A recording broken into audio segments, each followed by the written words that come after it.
Let us bow our heads before the presence of our Lord. Lord, we thank you for today's blessings of life and strength, and for this great opportunity to learn and grow. May you bless our hearts with patience and enthusiasm. May you bless our minds with interest and wisdom. Give us the understanding and skills we need so we may gain something from today's class. Bless also our teachers and beloved parents for their unconditional love and support. Above all, heal the world that we live in, and forgive us from all our sins and shortcomings. We humbly ask this in the name of our Christ Savior. Amen.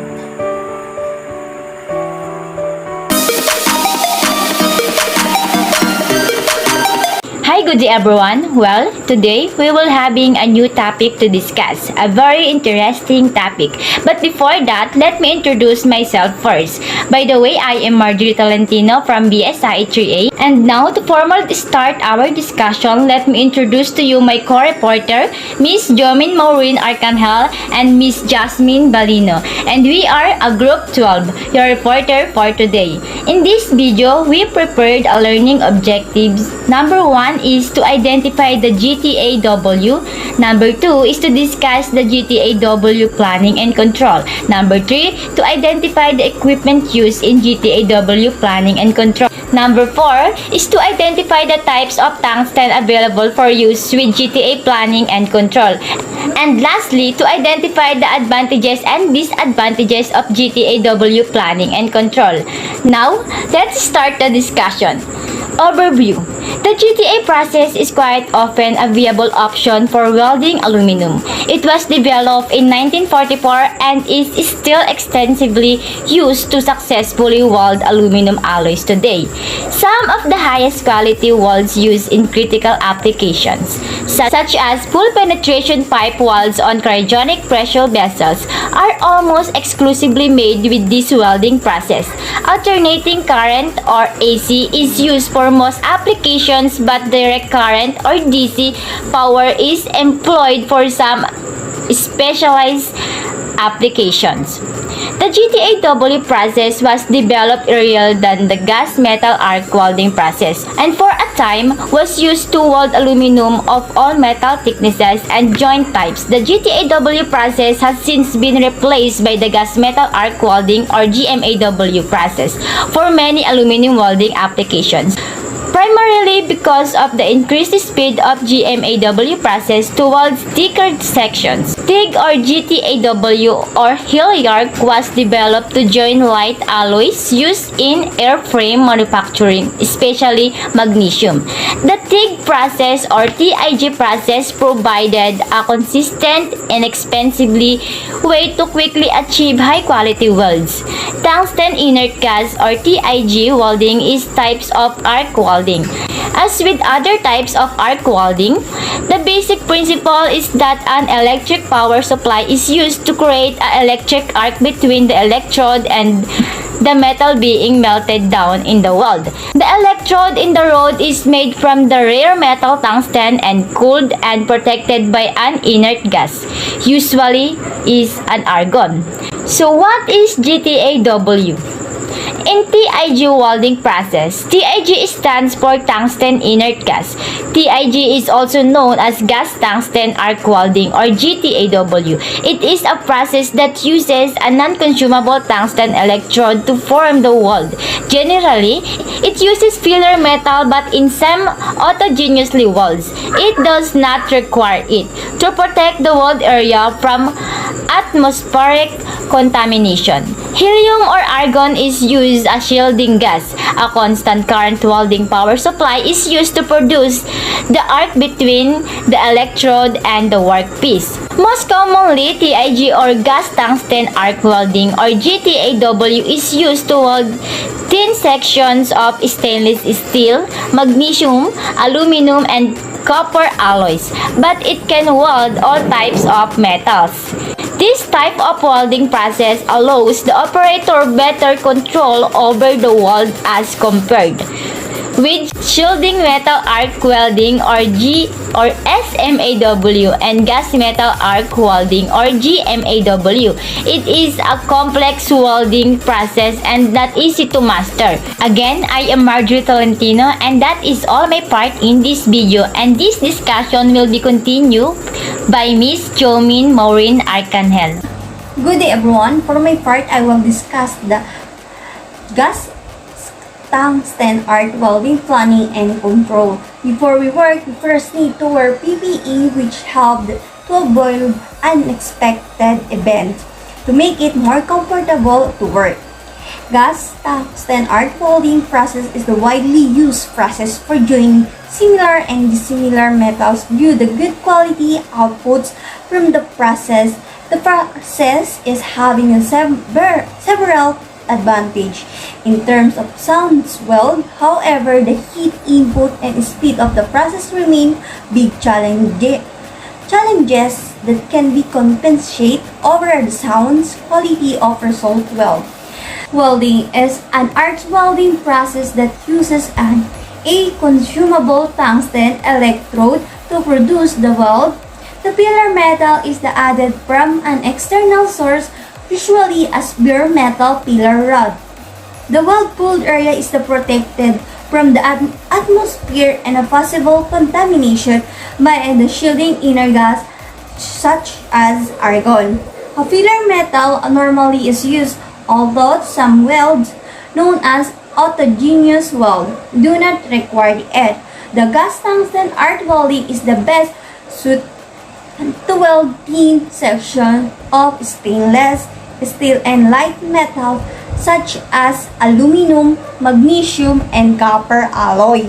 The process allows the operator greater control over the welding process than other metal, which result as the stronger, high-integrity welds. The disadvantage are that the gas tungsten arc welding is more complex and slower than many other welding techniques. Hi everyone, for today's video, I'm going to discuss to you the types of tungsten available used for Gtaw and also the advantage and disadvantage of Gtaw planning and control. First, let's define what is tungsten or TIG welding. TIG welding is also known as the gas tungsten arc welding or Gtaw. It's a type of welding responsible for securing some of the most important equipment and machinery. And also during the TIG welding process, a non-consumable tungsten electrode is used. The weld paddle and tungsten are cooled and protected with the inner shielding gas like helium and argon. Now, let's talk about the types of tungsten. The first one is the synchronated tungsten. Ano nga ba si synchronated tungsten at saan nga ba siya ginagamit?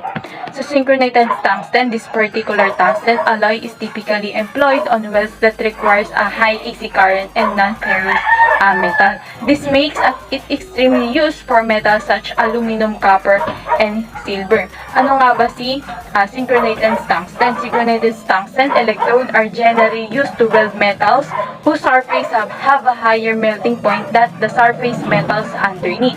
This type of tungsten is most widely used to weld a metal using alternating current AC or AC. Synchronated tungsten is also excellent resisting contamination. Now let's go to the second one, which is the pure tungsten.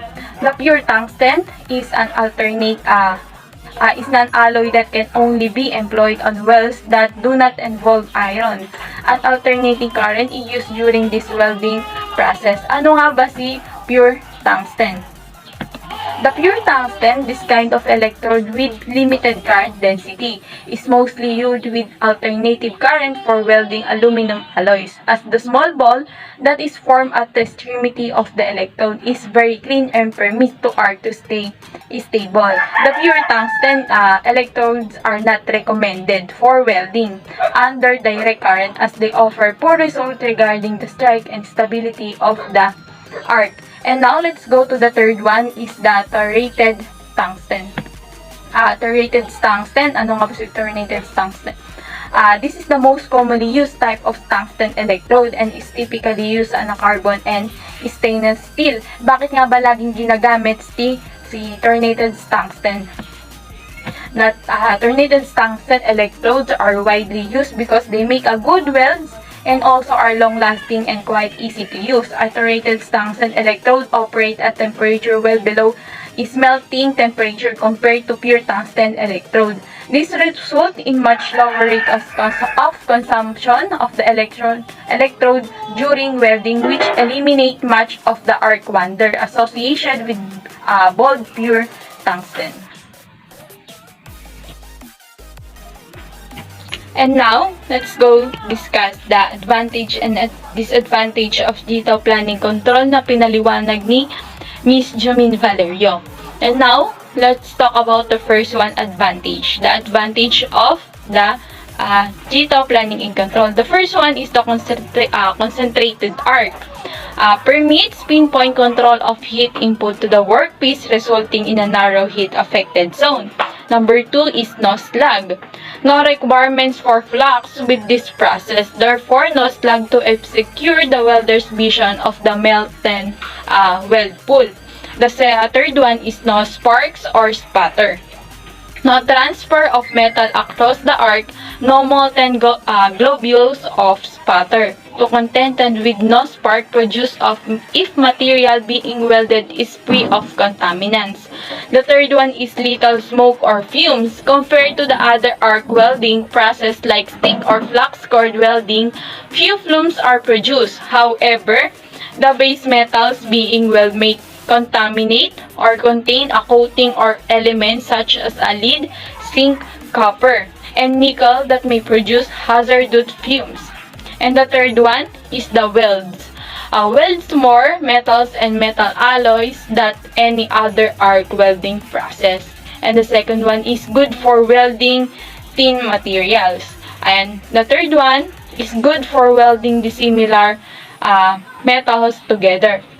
Napakadami pa ng advantage na pwede nating tingnan sa paggamit ng Gtaw planning and control. And now, let's talk about the disadvantage of Gtaw planning and control. The first one is the slower travel speeds than the other process. The second one is the lower field metal deposition rates. And also the hand-eye coordination is required to skill. And the second one is the brighter UV rays than the other process. And also the equipment cost can be higher than with other process. And also the concentration of shielding gas may build up the displaced oxygen when welding in confined areas. Ventilate an area and for use local force ventilation at the arc to remove welding fumes and gases. Overall, the importance of Gtaw planning and control. Gtaw allows the welder to maintain a higher degree of control over the welding pool. Gtaw or gas tungsten arc welding yields extremely high quality results under the right conditions. Gtaw results in little to no spatter, making it the one of the cleanest welding processes. Gtaw can be performed with or without filler metals.